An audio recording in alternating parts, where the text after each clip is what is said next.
Nobody ever told you this, but the reason you keep struggling with money has nothing to do with how much you earn.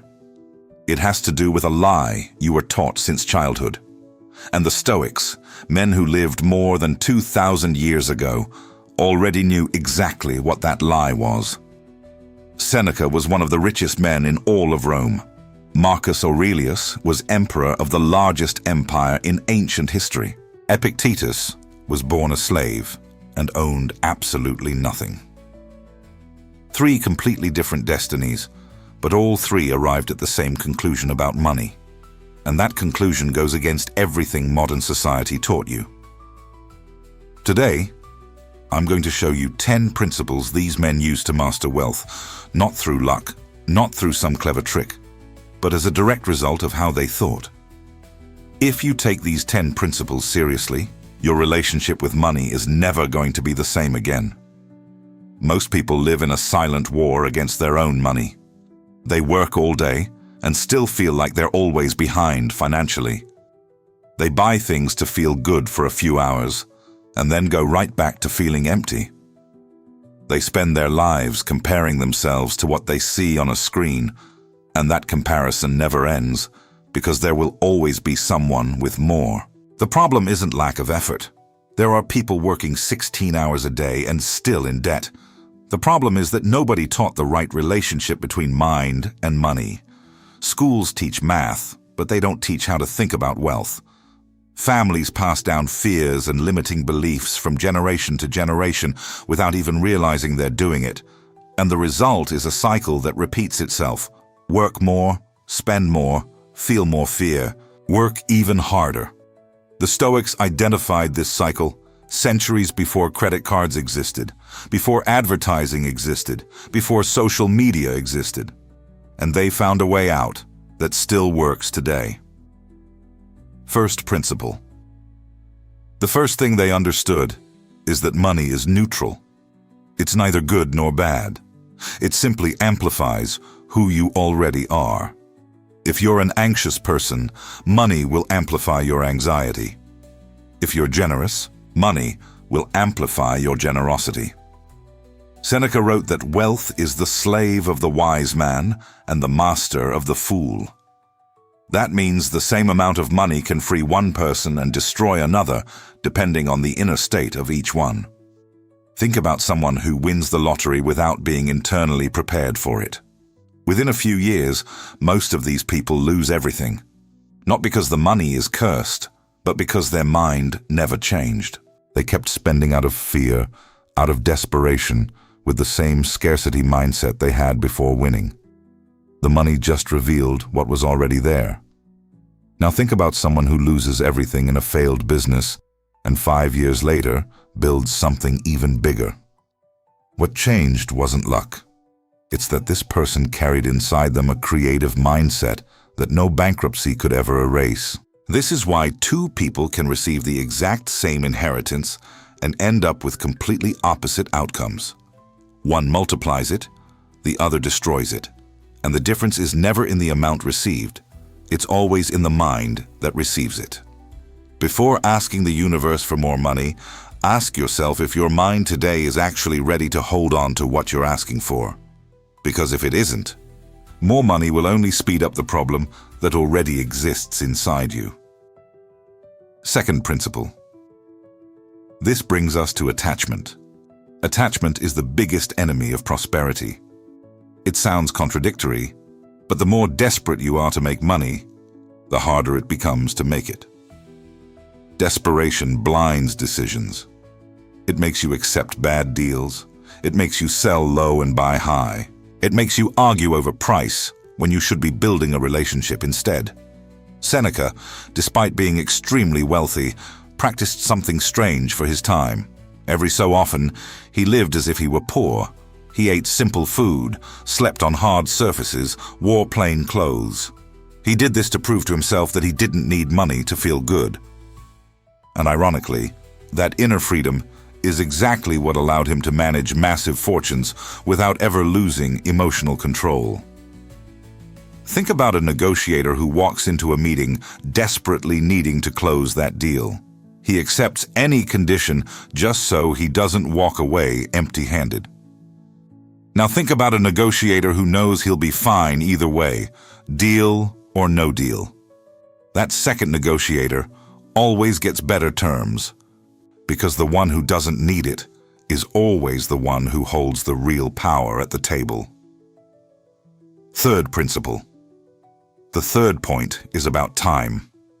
This is the part that hurts the most once you truly understand it. Lost money can be recovered. Work an extra month, take on an extra project, sell something. Lost time never comes back. And yet, most of us treat time as if it were infinite and treat money as if it were scarce. It should be the exact opposite. Seneca said it's not that we have little time, it's that we waste a lot of it. Stop for a second and think about how many hours you've spent scrolling through your phone this week. Now think, if you had invested those same hours learning a new skill, where would you be right now? Marcus Aurelius, even while ruling the most powerful empire in the known world, wrote every night about how he had spent his hours. He did this because he knew that an emperor careless with time was more dangerous than any enemy at the borders. If a man with that level of responsibility still found time to reflect every single day, the excuse that you're too busy loses all its weight. The time you think you don't have is usually hiding inside habits you don't even notice you're feeding. Fourth principle. The fourth point is about spending with intelligence, and there's a huge difference between being cheap and being strategically frugal. Marcus Aurelius, even being the most powerful man in the known world, lived with simplicity, not because he couldn't afford luxury, but because he understood that every unnecessary luxury is just another chain wrapped around your neck. He wrote that very little is needed for a happy life, and that everything depends on how you think. This doesn't mean never buying anything nice. It means asking before every purchase, is this going to add real value to my life, or is it just noise? Seneca went even further. He regularly asked himself what would be left if he lost everything overnight. That question brutally separated what was essential from what was just decoration for the ego. Try that same exercise with your own spending from last month, and you'll probably discover that most of what you bought has already been forgotten, while the money you spent is still missed right now. Fifth principle. The fifth point might be the hardest one to accept in today's world. The less you need to show off your wealth, the richer you actually are. Social media created a culture of showing off, where it looks like everyone is making money, everyone is traveling, everyone has a perfect life. But people who truly understand money rarely talk about it. Because every time you flaunt what you have, you attract two bad things: envious people and people looking for a handout. People who want what you have and people who want to take something from you. Silence protects your energy and protects your peace. Marcus Aurelius wore simple clothes even as emperor. He ate modest meals even though he could have had banquets every single night. He understood that real power doesn't need announcing. It's felt through actions, not seen through appearance. The less energy you spend managing the image other people have of you, the more energy is left over to build wealth that actually matters. Sixth principle. The sixth point is the highest return investment that exists: investing in yourself. No stock, no property, no digital currency beats the return of learning a new skill, reading a book that changes how you think, or taking care of your physical and mental health. Epictetus had absolutely nothing in material possessions, but he invested everything he had into knowledge and philosophy. That turned him from a slave into one of the most respected thinkers in all of Western history. What you learn can never be stolen from you. Compare that to a new car, which loses value the moment it leaves the dealership, or the latest phone, which becomes outdated in less than a year. While those assets melt away over time, the knowledge you build only gets stronger, because every new piece of information connects to the last one, and multiplies your ability to create value. 1 hour spent learning something meaningful today keeps paying dividends 10, 20 years from now. Seventh principle. The seventh point is about desire. The entire advertising industry exists to make you feel like you need more than you have. Every ad you see was designed by psychology experts to create an artificial emptiness inside you. Marcus Aurelius already knew this long before marketing existed. He wrote that very little is needed to be happy. When you can look at something expensive and think, this is nice, but I don't need it to be happy, you've gained a freedom most wealthy people will never have. This explains why so many people with a good salary still live in debt. It's not a lack of money, it's an excess of desire. Every new object brings satisfaction for a few days and then becomes normal, pushing you toward wanting the next thing. When you break that cycle, real money is left over to invest in what actually builds your future, instead of feeding a feeling of pleasure that lasts less than a week. Eighth principle. The eighth point might be the most counterintuitive of all. Giving is a form of receiving. I'm not talking about forced charity or posting your generosity for social media to see. I'm talking about genuinely helping someone without expecting anything back. Marcus Aurelius wrote that what isn't good for the hive isn't good for the bee. When you truly contribute to other people's lives, you build connections, trust, and reputation. And those three things, in the real world, are worth far more than money locked away in a safe nobody sees. Think about the most successful people you know or have ever heard of. Almost none of them got there alone. They got there through networks of trust built over years of mutual help. When you close your hand out of fear of losing, life responds with that same energy of scarcity. When you open your hand with genuine generosity, life finds ways to give back, often from places you'd never expect. Ninth principle. The ninth point is patience. We live in an age of instant everything, but real wealth was never built overnight. People give up on businesses after the first month without profit. They sell investments the moment the market drops out of panic. They switch careers after one hard quarter. Seneca understood that preparation takes years, and that whoever can't handle waiting will never harvest what actually matters. There's an image I like to use. Chinese bamboo spends 5 years showing almost no visible growth above the surface. But underground, its roots are spreading the entire time. When it finally breaks through the soil, it grows over 60 feet in just a few weeks.